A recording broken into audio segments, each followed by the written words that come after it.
Welcome to Journey to Service. I'm William Laddick, and with me once again is Randall Kaiser. Welcome back, Randy. How are you? I'm wonderful, William. How are you? I'm doing well. Have you had a good week? It's been wonderful. Every week is cool when you live in heaven, like when you're kind of falling down into that hell zone, that looniverse, and listening to the mainstream or most of the alternative media, then it can get a little hellish. But when you live in heaven and just function in your own authentic, direct, natural, activated state, and then do your thing, like we all have a role in this unfolding, brother. And it's like mine is what it is. I'm not saying it's any more important than anybody, but I like to tell stories about it because it's big picture shit and it's like rocking out these days, that's for sure. Cool. Well, I think today is going to be a little bit of storytelling. We're going to get into that in a minute or two. But I just wanted to do the usual housekeeping. Have you any further news or information about your mayoralty race plans or what's happening on Yeah, that? yeah, it's fun. Like I'm getting involved in some of these online chats, okay, with some of the other contenders, okay, because they're contenders. I'm not going to play that contender game. I'm not going to play the competition game, but I am pushing on these sites now, and a lot of it is on Facebook. They put themselves out there, oh, here I am, I'm running for mayor. So I ask them questions, and it's very simple, down to earth questions like, okay, who, since public debt is based on the bond in Canada, in the US, it's medium term notes, but it's based on a bond, then who is it that we're in debt to again?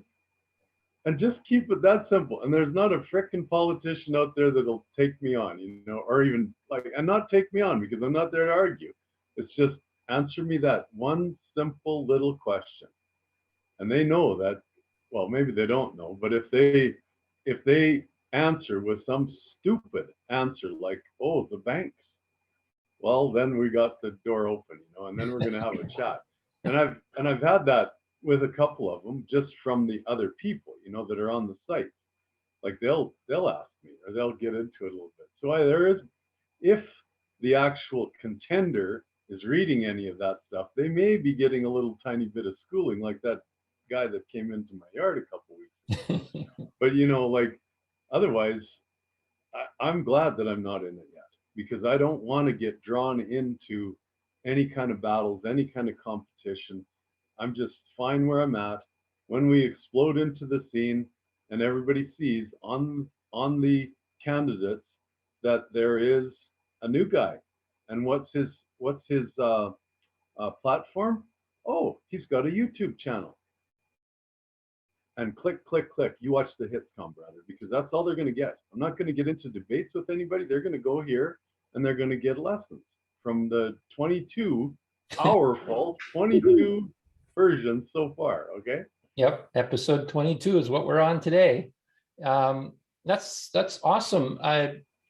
How goes things as far as getting yourself into the race? Obviously, you're waiting, but there's only what, 2 weeks left to the Yeah. Yeah, it's down to the wire. And I mean, oh geez, my internet connection is unstable, William. Well, you're looking okay. You're here. I can hear you Okay. fine. So right now we're still good.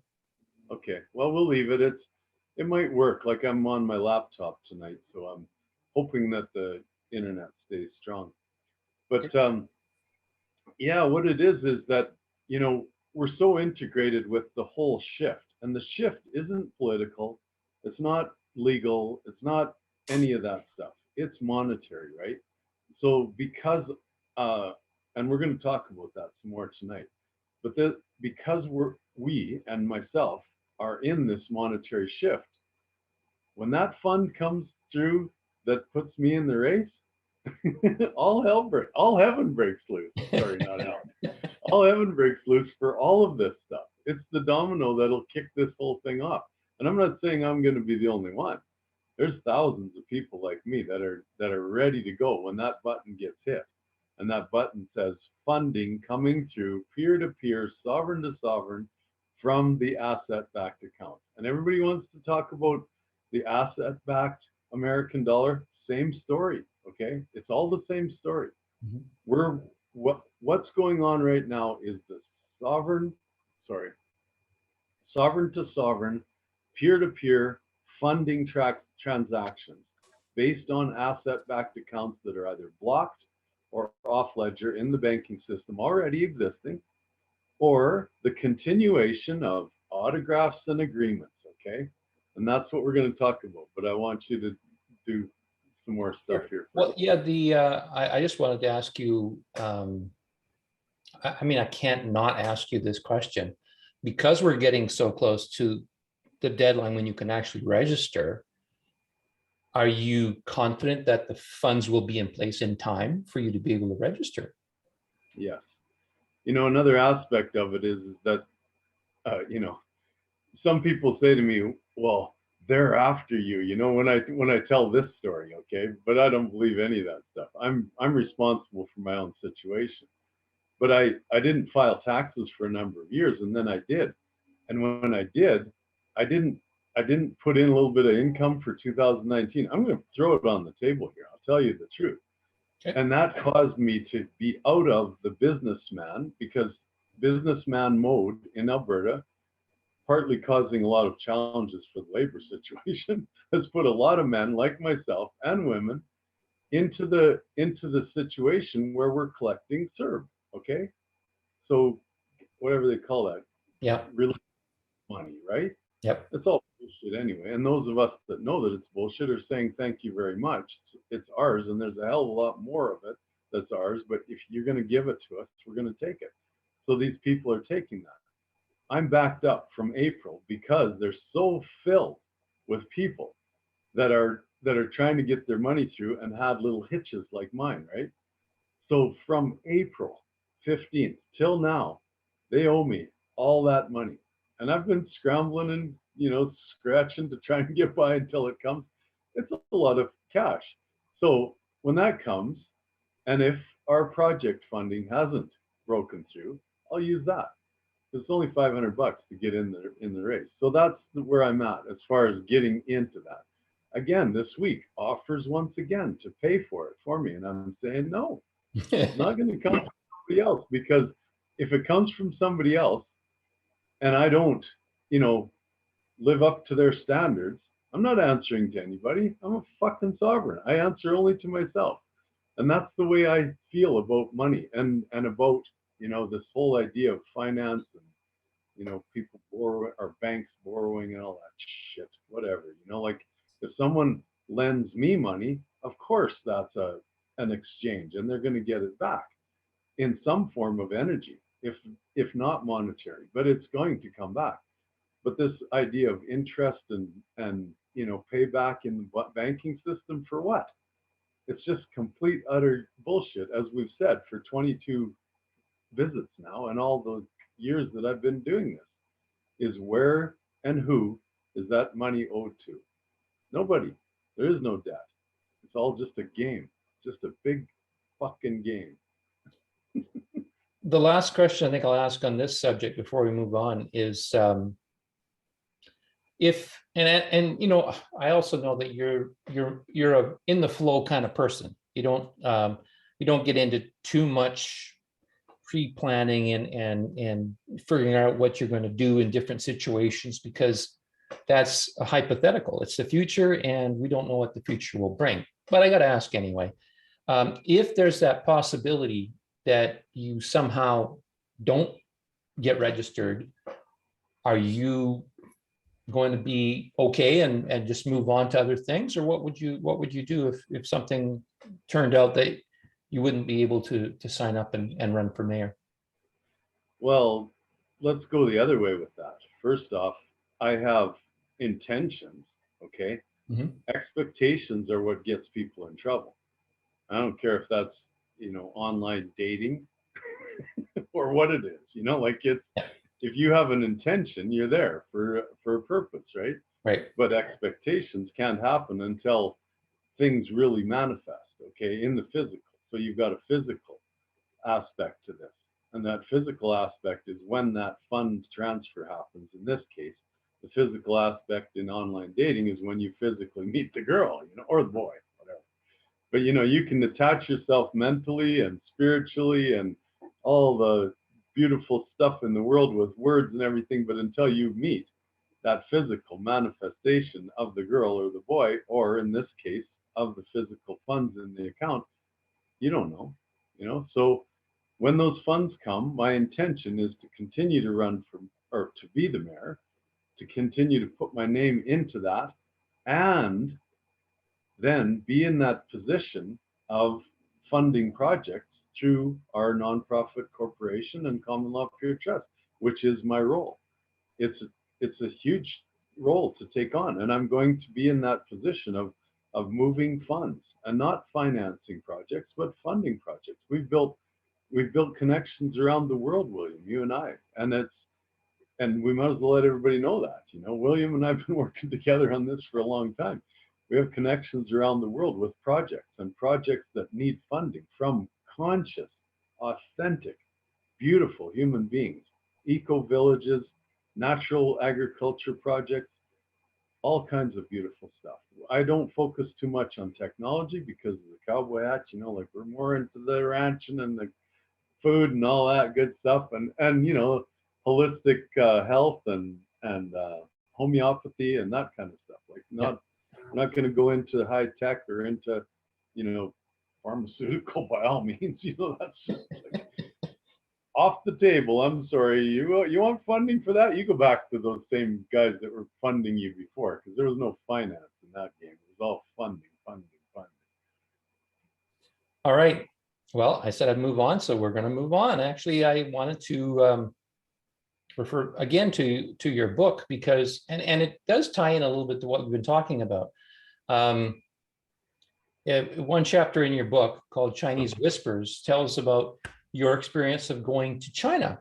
And this is when you were still in the ranching business, and you were looking for, beef deals, where's the beef, and you were looking for investors, the way I understand it. And you had some very interesting experiences in China, which you described in a whole chapter in your book. Did you, I don't actually want to go into the stories in the book. I'm just wondering if you had other experiences in China as well, or anywhere in the East that you would, the Far East, that you'd like to share that maybe wasn't in the book. Are there any stories or experiences that you hadn't shared in the book that you had experienced? Well, most of my experience in China was based on these asset-backed accounts, okay, and the physical assets themselves, and the realization of falsified history. And even if you look at the history that is written, even in that, it points to the idea that there are hordes of ancient assets, right? And when I say that, we're not just talking about gold bars. We're talking about golden treasures and different things that are made out of that, and not just gold, silver, platinum, bronze, and then all of the precious metals or precious stones as well, diamonds and rubies and stuff like that. So we're talking treasures here, basically. Yeah, and I mean, so far beyond anything that's advertised, let's put it that way, in the mainstream. Like they talk about the U.S. has moved all this gold and now they got it back in Fort Knox and all, whatever. Like those stories are so lame. And Canada, well, in Canada we sold off all our gold. We don't have any left or anything like that. What the hell do you think's under the ground? Like it's just drives me nuts to hear people talk about that kind of stuff. So I'm not just talking about physical gold that's been mined and then the bars put into Fort Knox, or the federal not the U.S. Treasury, the Federal Reserve Treasury, or the United States Treasury, or any of those other little banking stories, or what they, the reason they blew up the Twin Towers and moved that gold around once again out of that basement there, like, oh, oh, there's this tinfoil hat going off. Well, let's keep going to that one because it's all bullshit stories. You know, Iraq was all about assets, about oil and steel and gold. Libya, the same damn story. You know, steel and gold. These corporate governments, they're not over there trying to save people. They're just trying to steal shit. You know. So in Asia, let's tone it down a little bit, Kaiser. So in Asia was discovering these damn hordes of it, right? And why isn't that in the banking system? Well, because we came up with this other great idea of using the autographs and agreements and then just trading paper.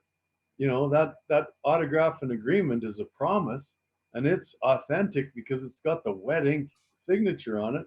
We can trade that in what they call these high platform trading tables or platform trading trades, okay? And people that have hoarded money, hoarded their own money, whether it was made in the asset backed business or made off of other people's money, they play in there. It's like stamp collections, like, oh, I'll give you 60% for that one, like, or 40% for that one. It's just a gong show, William. I mean, it's so ridiculously simple up there. It's like a bunch of rich people playing in a casino, knowing that they'll never lose, because they own the fucking casino. Like, it's just games for these people, and it's so pathetic. And then what they do is, or what we do to ourselves, to avoid the karma of the harm that's caused by that, and especially caused by the idea that there's nothing in their hands. Once we started the autographs and agreements, there's nothing to back it. Fractional reserve lending was the beginning, where the king had this much gold, but he wanted to lend out this much money, like way more than his little handful. So he used paper to do that. That's what they call fractional reserve lending. That's why you go into the bank with 5% down, and fractional reserve kicks. Oh, we can lend, the other 85%. How? Based on that fraction, based on your promise to pay it back. It's all based on your consent, your mark of the beast. People will go on about the mark of the beast being something to do with, the pharmaceutical industry or the medical industry. Bullshit. This is all it is. Your hand putting an X on a piece of paper with wet ink that can be verified and traded. It's like a piece of art. And then they can trade the copies too on top of it. So you're saying that our signatures are the mark of the beast, pretty much? That's it. Wow. That's simple. I've never been called a beast before, so I need to get used to that. That's pretty cool. Well, your hairy arm is the one that gets up here and uses the pen. So that beastly, yours maybe not as hairy as mine, but Yep. Mine's not as hairy as yours. I admit to being a beast. Let's keep it simple. I'm a beast. Well, I know that, like, I'm going to go back to the China thing now. You weren't in the banking world quite yet when you first went to China, right? Did you go more than once? Yeah, I've been there. Only twice to China, I guess, but Hong Kong 4 or 5 times. Right. And Hong Kong is part of China. So. And both now it is. What it may not have been then, no, right? It was, yeah. It was at that Even point. at that Okay. time. Even at that time. Okay. So you went to China twice. Kind of the same purpose, just meeting different potential investors. Was that the idea? In the beginning, it was, but I got a wake up call even those first 2 times into that world of asset back. Can you tell us about that a little bit?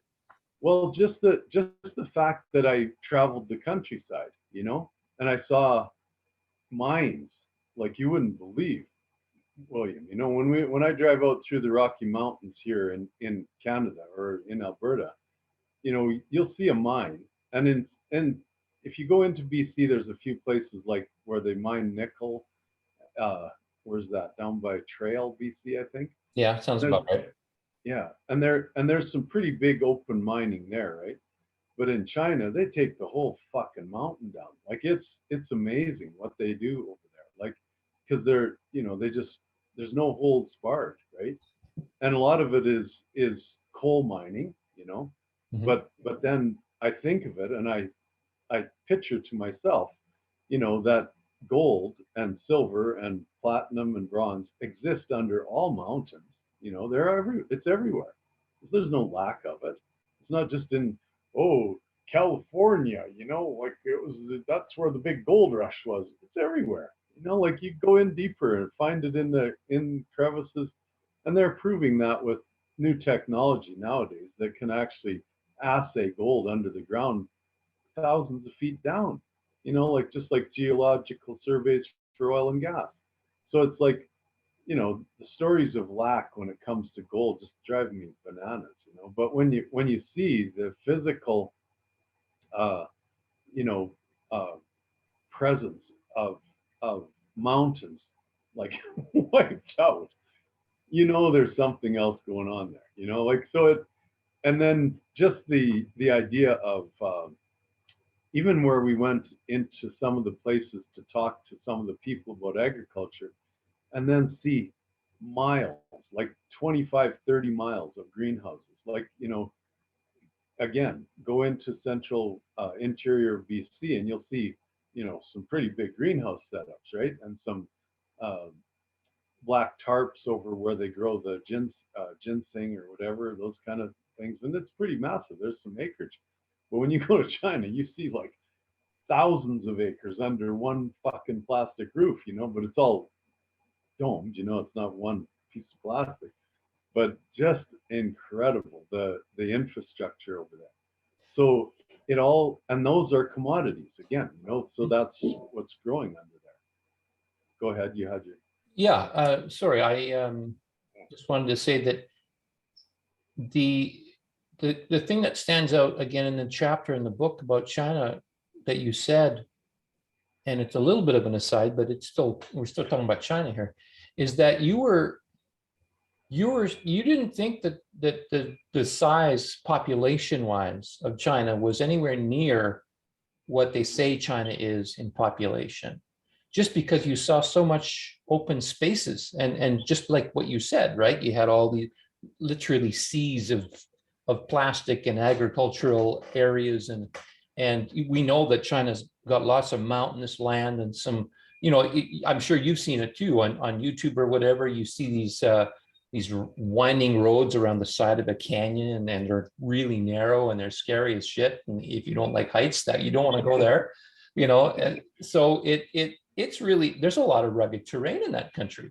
And you know, it's kind of been, it feels to me like, and maybe you can correct me, but it feels to me like China's kind of been a hidden gem in a way, or it's certainly been hidden from us. I really don't know a lot about China, its geography, its people, you know, that kind of thing. But you said when you were there, you got a completely different feel from what you thought it was going to be. Is that accurate? And can you tell us more about it? Yeah, totally. I mean, get on the ground. It's like I say to people about, you know, the speculators and investors that, you know, people will challenge me. Well, what do you think about these guys on the web that are talking about banking? And I'll say, well, where have they been? You know, are they just speculating from what they believe from the media, or have they physically been on the ground? Because once you get on the ground and your eyes start to, you know, perceive what is actually physically going on, goodness gracious, William, you know, like, so you said a couple things there that I want to refer to, and the population being one of them. Mhm. So when you have a communist regime, okay, that forces the people to work, okay, it's not just, you know, it's not a socialist society where they you know get what they uh, need from a social pot, you know, so to speak. They get what they need, but they also have to go to work. So just think of Canada, for instance, and the thousands of people that are on social assistance, millions, sorry, of people that are on social assistance for some form or another, and be it pensions or whatever. Those people still have to work in China. The old ladies come out at night in the streets of the cities and they sweep the streets. Okay, they clean up. That's their job, and they have to do that, or else they ain't going to get fucking paid. Well, I shouldn't say they aren't going to get paid, but they just have to. You know, it's communist, so they're forced. Mhm. So if you think of that and then say, okay, Kaiser, what are you still going on about population? Well, all that work and all that infrastructure that they've built over there, poured more concrete, again, tore mountainsides apart, ripped the sand off the beaches of all the Southeast Asian nations to build all this infrastructure, poured more concrete in the last 25 years than we have on the entire planet. We're not talking about moving rocks around. We're talking about bringing product in and making concrete out of it. So that infrastructure was done by these complete slaves, okay, complete slaves. We're semi-slavehood over here, okay, in North America and Europe, but over there it's slavery. It's just communism is outright slavery. So the population thing then, okay, like you said, that's rugged country, most of it, from Hong Kong up to Shanghai, mountainous terrain, like there's big rivers, the Yellow River and whatnot, and I've traveled through a lot of these areas, and there's big open farming areas, like going through British Columbia, right? But just think of how small that area is in British Columbia, and we say there's only like 4 million people in all of British Columbia, but yet if that was China, well, there's 500 million in that same area. Fuck that. That's bullshit.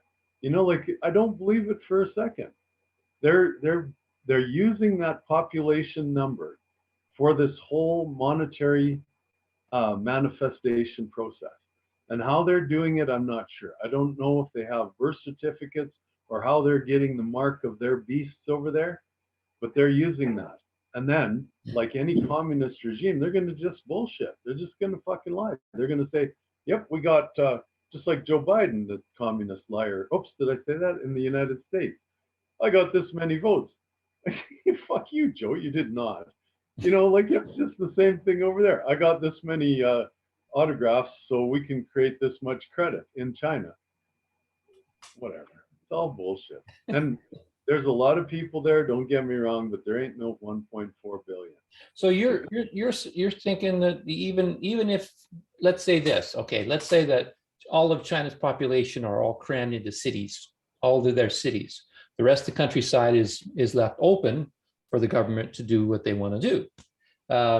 So would it not be possible that that population of China, that huge population, is all crammed into the cities and they're just all there, or not, from your experience? And have you seen a lot of cities? Yeah, and I saw the empty cities too. The new ones that they're building, and they're sitting there empty. We flew past those on the train. We were going from between. There was a city, I forget the name all the time. It was just can't think of it right now. But it might be in the book. They can read it in the book. That's right, yeah. So in between Beijing and Shanghai, we went halfway, and then we kind of stationed ourselves there, and then we traveled around the countryside a fair bit in that, and that's where I saw, some pretty big agricultural areas. Don't get me wrong, like it was still significant, but not the same size as Canada. Well, maybe the same size as Canada, but U.S. has got way more. Like like the Midwest it's huge when it comes to agriculture. We all know that. But anyway, where was I going there? You asked a question and I got kind of carried away. We were talking about cramming the people into the cities, and yeah, have you been to cities, and is it not possible that they're just all in the cities? And the possibility that the numbers are high is there. Don't get me wrong. And is it 500 million or 600 million or 1.4 billion? People can't comprehend that anyway. So I'm just saying it's not 1.4 billion. Is it more than the United States? Maybe. Is there 300 million or 350, whatever Joe Biden decides at the moment, because he kind of gets mixed up there too. How many people are in the US? I heard him say the other day, we've had 70% of the population now that's got this. That's over 350 million. He goes, yeah, but Joe, fuck that. Joe Biden just kills me. That's the only thing I really watch on TV anymore, because it's humor. Like we used to watch a comedy show or something. Just hit a Joe Biden video. Like it's just, it's entertainment. Sorry. The population thing, debate me, it doesn't matter. It's my thoughts and I'll stick with it. But Yeah, well, one more question about that, and that is what would be the reason, if, what would be the reason for any country to, doctor their numbers when it comes to population? Is there a benefit to that? right there, the mark of the beast. Because every time that, and whether they make them fraudulently, like I'm suggesting they are in China to prop up the population, or whether they do it semi-legitimately like they do over here, it's still about that mark of the beast on a piece of paper. So that's what the monetary system is, the head of this whole serpent, brother. I don't, politics and pharmaceutical and everything else. And we're going to break into that and talk a little bit more about that, because I've got some really cool information for people here. But should we just go right there now? Well, right there now, yeah, for sure. That is definitely what it's about. It's about, make those numbers higher so that you can get more credits, because based on more human energy and humans basically that either exist or maybe they don't really exist, like Joe Biden's election, it's all the same game. So what I wanted to talk about tonight, and hopefully people are grasping some more of this as we go along, because this is, it takes a little bit to twist your head around this, believe me. And you can go back to our other previous shows. You can buy the book. That tells a lot and puts a lot of pieces together, because it's like $9 or 10, $11, whatever. And we're not doing it to make money. We're not here to promote it so that we get rich. We want you to be enlightened. We want you to learn some truth, okay, about the banking system and about this whole deception of the autograph and the agreement. The AU autograph, the gold, you're the gold, and the AG, the agreement, you're the agreement. You're the one that's giving the agreement, the consent, okay? So that simply said, let's go back to, I think it was 2017, okay? And I'm going to just read you a little bit of something here, folks, because this is something we uncovered a couple years ago, and then it just kind of faded. Nobody was interested in hearing about it anymore and stuff. But it's this, okay? Talk about the flow of money. In 2017, the World Bank issued the world's first pan something something bonds, okay? You get what I mean there, William? As long as you get it, everybody will get it, right? I think so. It has something to do with this thing, right? Yeah, something to do. Yeah, something to do with that. Yeah. So it's these pan bonds, right? They modeled that, the pan bond, on a outbreak of something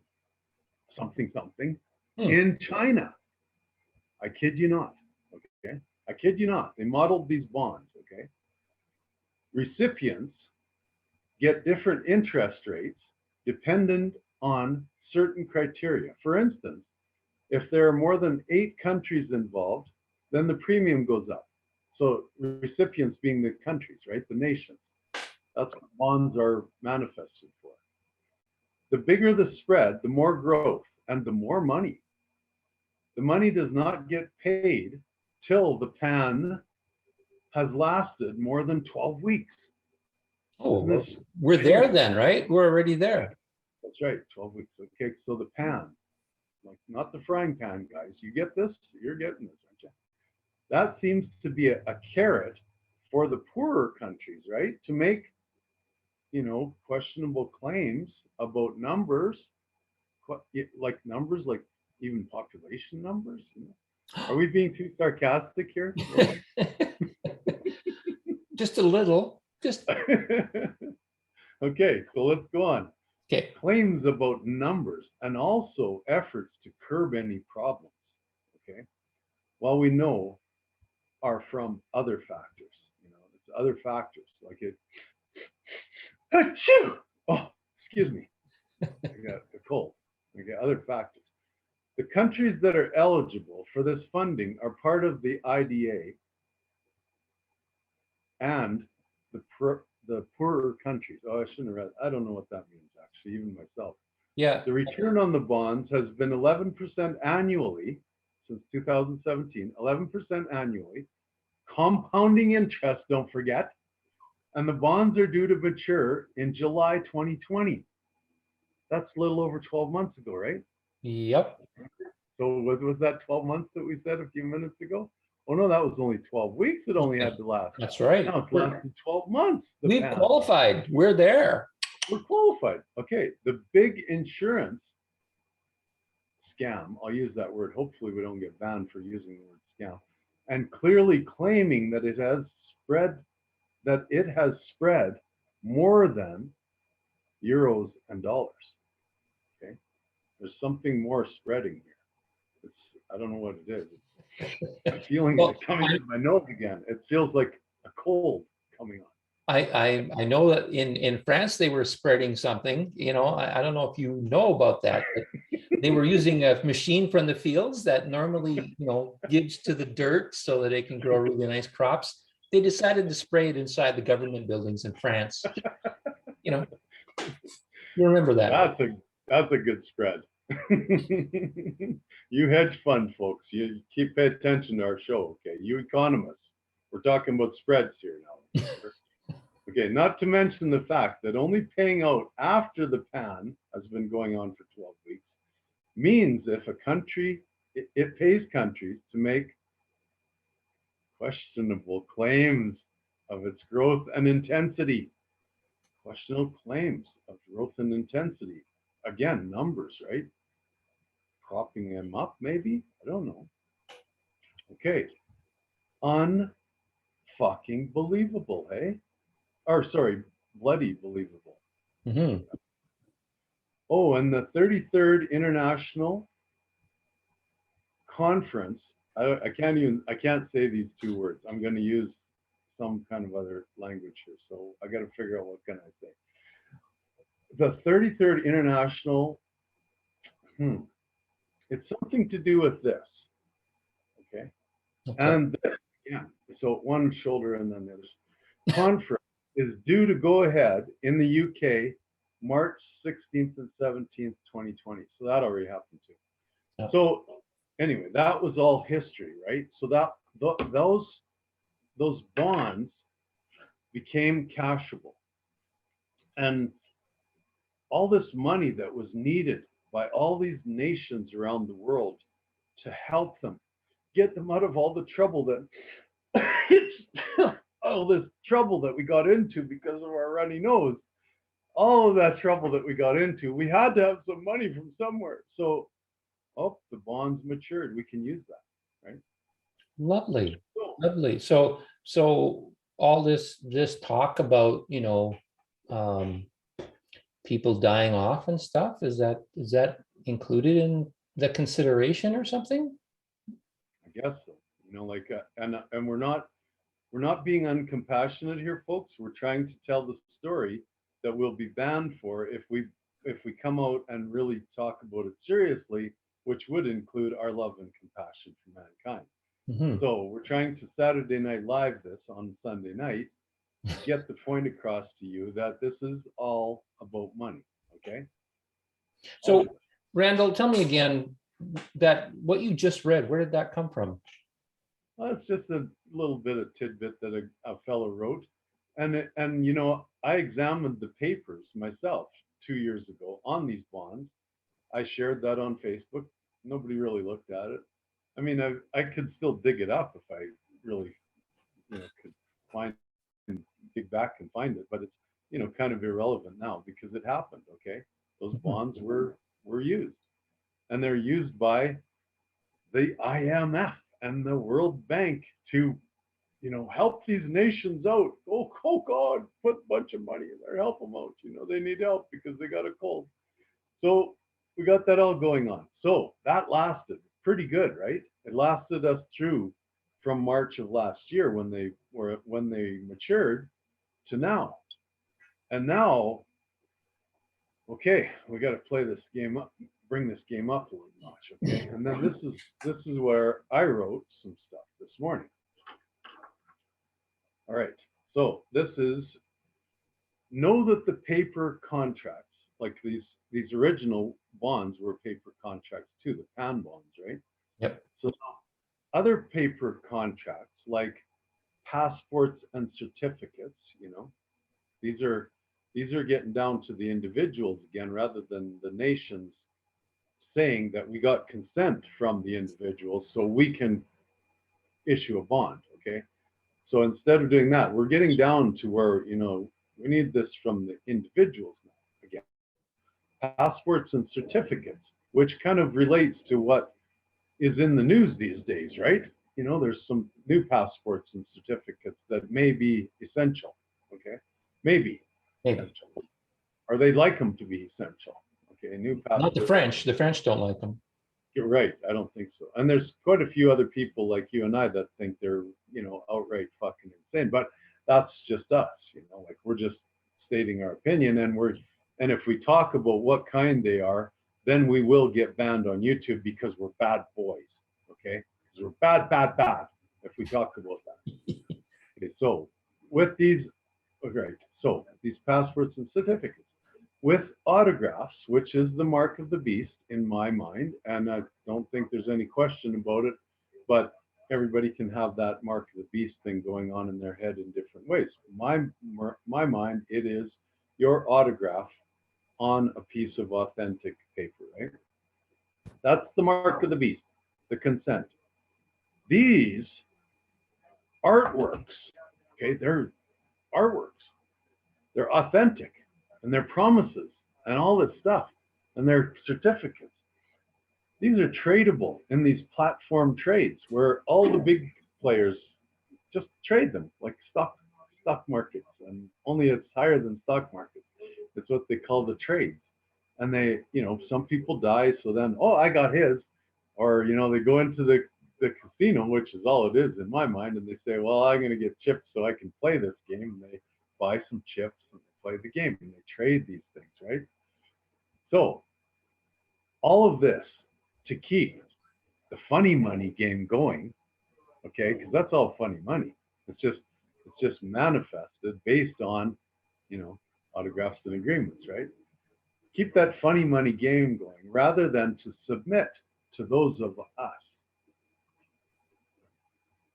William and I, and very many more that know this truth, that, okay, rather than to submit to those of us who are bringing asset-backed funds on ledger for projects, and nothing will stop us.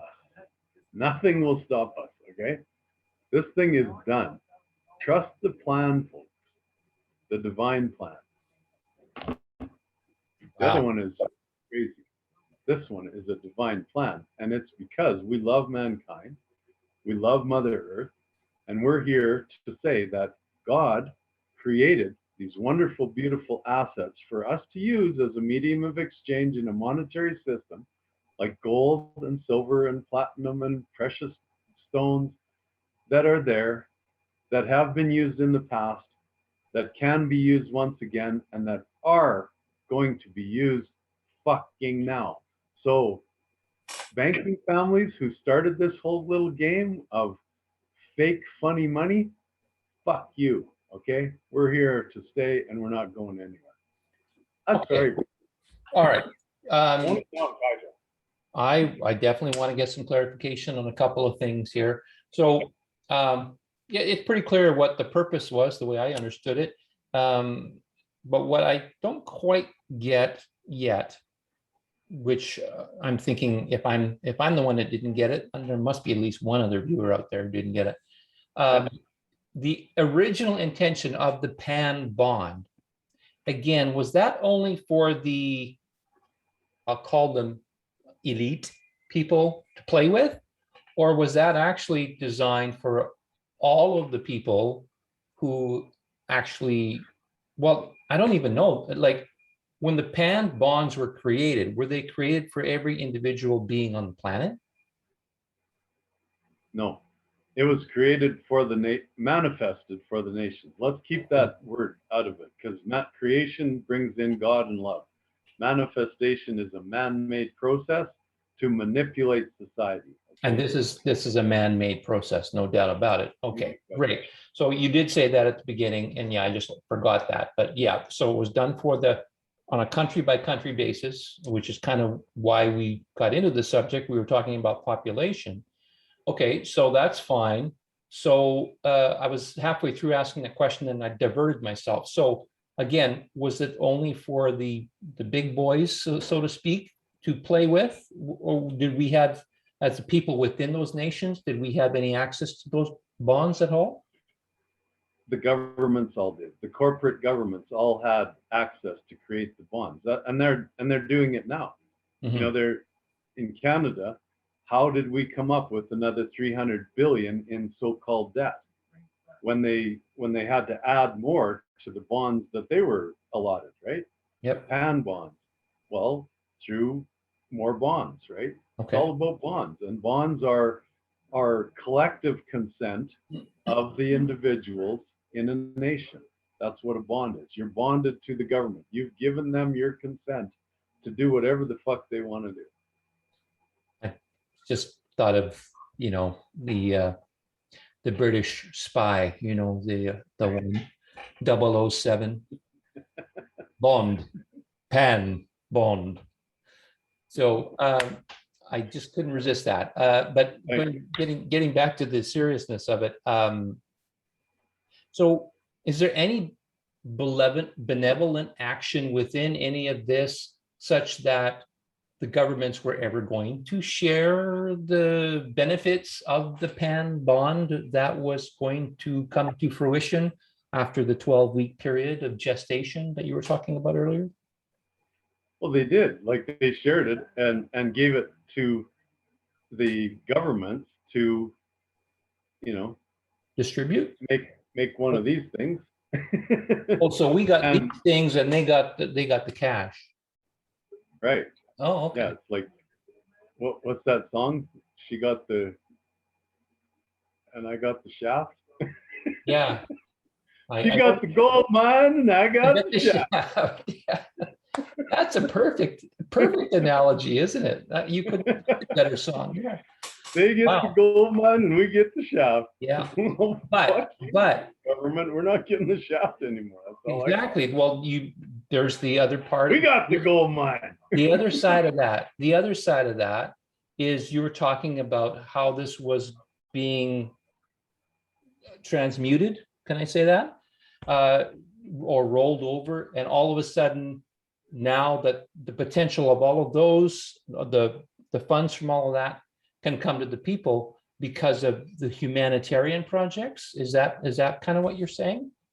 Well, that's right, William, because this, you know, the revealing that we're doing to reveal this complete, utter fraudulent use of the mark of the beast it has come to a head.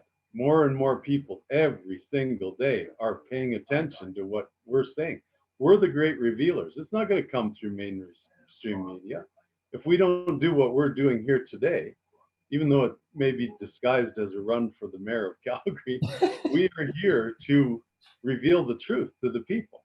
It's disguised. I wouldn't say necessarily even for the running of the mayor of Calgary right now, because we've really gone off on a tangent in a way, but yet we haven't, you know, and that's kind of funny. It's just a little challenging on how we have to present this in order to get the information out and hope like heck that you understand what we're saying between all the chuckles, giggles, winks, and all of that good stuff. So what I'm wondering is a couple of things. You know, you're unfortunately your YouTube channel is still on freeze mode. I think that's coming to an end very shortly here, but yeah, it's pretty quick. You did have a post that you did make this week, and you put it on this channel, the Dow Eternally channel, and you got a little emotional at the end. And you got emotional because you referred to government, and you said, you kind of said enough is enough. Is kind of what the message I got. But can you tell us a little bit more about what the tears were about, and were the tears of anger, or were the tears of you know, I'm not taking this anymore, and you know, screw you? Can you tell us a little more about that feelings underneath that? You know, William, that comes from my compassion for mankind. Yeah. And the fact that we have been lied to for so long, and that you can't, and you have to feel sorry for them, you know, and that compassion that I have for all mankind brings me to tears, because I've, even with the most highly educated economists, doctors that I'll, you know, listen to once in a while, or I'll meet uptown, God, you know, you feel so sorry for them because they've been indoctrinated into this utter, complete nonsense lie. Okay. And these governments, even all of the officials that are involved in them, they don't have a fucking clue either. So that compassion comes for the human being, for the man and the woman, the living men and women on the land who have been indoctrinated into this bullshit. And the governments have just perpetuated it. They're corporate. They don't even tell, they won't ever even admit that. They try and pretend that all this other stuff is going on. There's not a fucking sovereign government on earth. You know, like it gives, and that's where the tears come from. It's not sadness, it's just compassion for mankind. I want people to know the truth, and to know that this is a straw hat made in fucking Mexico. It's not tin foil, you know, like, God almighty. Like, it's, and look at it, it's all getting kind of sweaty even. Sorry. That's just a little too much information there, I think. Well, I don't know what to say anymore. You know, like it's I don't want to come across as an egomaniac, and I don't think I do. So maybe that's where the compassion comes in and the tears, because I sincerely want you to hear me. I'm not trying to tell you to hear me or to listen to me, or I fucking know what I'm talking about. I just sincerely want you to listen. I just sincerely, from a compassionate man, just hear us out. You know, hear me and William out. That's all we're asking. Yeah, and you know the challenge, the challenge that and I've said this before too, so I'm starting to sound like a broken record, but I've got to believe that the challenge for so many people is to be able to set aside all the preconceived ideas, all the conditioning, all the stuff that we've been indoctrinated with, to see what you have to say in a completely different way, in a completely different light. You know, and I still think that's probably one of the biggest challenges we have. Again, you don't want to force anything on anyone, and you've just said that. But the challenge is to be able to say, okay, here's what I know, and here's the journey I've been on, and that's why, you know, I keep bringing the book back, because again, like you said, it's not about the sales, it's not about making a profit, it's about getting the information out to verify some of the things that you've been sharing, so that people understand what journey you've gone through. Because sometimes, let's face it, this video is a prime example. We get pretty corny, we get pretty, you know, chuckly. We kind of have to, because right now we can't just come out and say things straight out, because then we'll get our video banned. But just it's one of the biggest challenges I think mankind has to face, is step away from what you've been used to. Not because we're saying that, you know, you should or whatever. It's just to be able to look at things in a new light. And so that's the message I'm getting from your from what you've said. And the other thing I wanted to ask you is, because it was a twofold thing that I wanted to ask you, and I asked you about the first one, but the other one was with regards to, you know, this. Is this now a way for the people that are playing that pan bond game to get rid of the people that could come into the fold and take over the funds from them? Are they trying to stop, basically? Yeah, let's not go there at all. Okay. Okay. People can go to, you know, BitChute or Rumble and you know, other places that are censored to find out more on that, William, because, and I don't really have, you know, the informed you know, ability to talk about that kind of stuff. I'm telling you outright that it is about money, and that's my position and my role. So I'd rather stick with that. Well, sure, and that might not be your area of expertise. I mean, like you say, you've got the banking expertise, and you don't really know about all of the different layers and other things in other areas. Get it? Exactly. Yeah. So that's, one of two reasons I don't want to go there. And the other one is is due to this fact that anybody who watches this, okay, and says, well, he sounds like a tinfoil hat, or he sounds, well, then why would you not consider that if I come across to you with the actual words themselves that I'll be censored? Why wouldn't you just consider that for a second and question censorship? Question censorship, period. Why would this man be censored for using the same words that are on the television screen every fucking day, on the bus stations scene every day, the same fucking words that are on there? If he says those words on his channel in an alternative kind of a way, he's gone. Yeah. So there's one perfect example right there of why people need to pay attention. And then the other one, William, is just one more, is the outright lunacy of human beings, supposed human beings that are the leaders of the fucking free world, like Joe Biden. If you cannot see the utter insanity of that man mumbling a few words out in a supposed presidential speech, are you kidding me?